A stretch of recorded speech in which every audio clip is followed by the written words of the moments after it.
TNA's no, not Sacrifice, but TNA's or Impact Wrestling, whatever the fuck it is, Turning Point is November 13th, and there's only 3 matches made so far, which isn't that bad for a start of a TNA pay-per-view.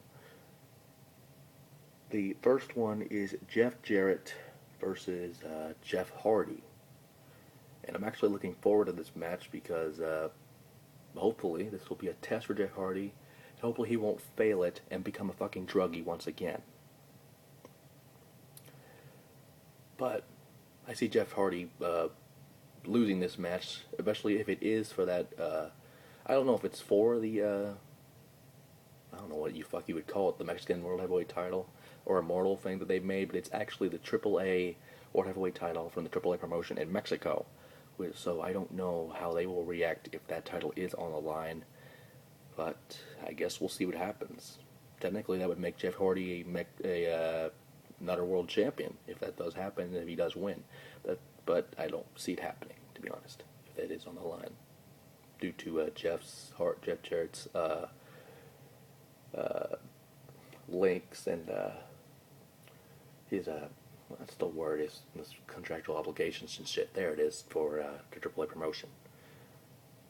Which, if you haven't seen that, check it out. It's an amazing promotion for not even women's the guys and the girls, I should say. And speaking of that, there's 2 matches that involve the knockouts. You can't have a pay-per-view with the knockouts, I don't think so.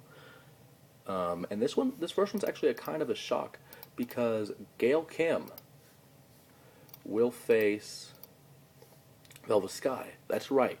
Gail Kim is finally out of the WWE. Well, in a way, she has been for a while.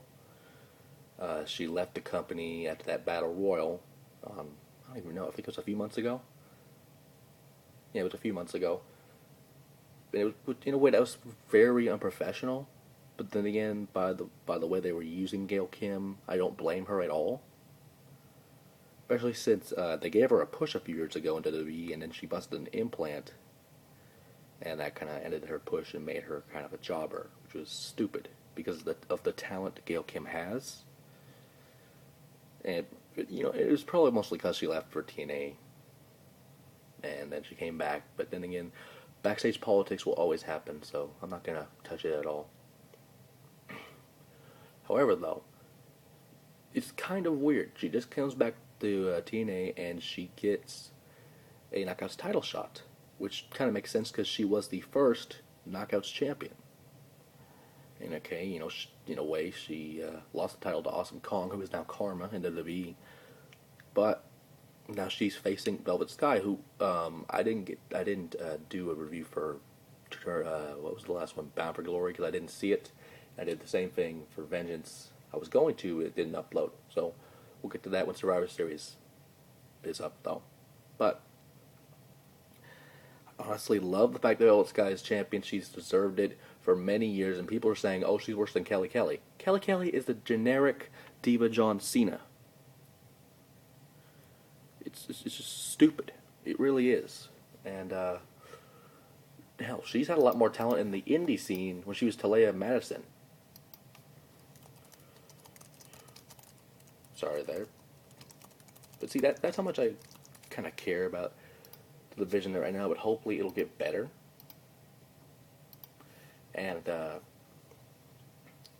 when this match does happen, though, I honestly think Gail Kim will win the Knockouts title just because of Gail's the more experienced competitor, and honestly, why not make her a two-time Knockout champion, even though it is really early, in my opinion. I mean, she just came back like a week or 2 ago, and now she has a title shot out of nowhere. But, oh well. It is what it is. And the final one, which is really interesting, in my opinion, a mixed tag team match for the TNA Tag Team titles. That's right. It will be Ink Inc. and apparently now they're calling her Toxin, which kind of makes more sense than calling her Toxine, or whatever the fuck they called her. But we all know her as Christina Von Eerie, and she will be teaming with Ink Inc. to face the team of Mexican America and Sarita.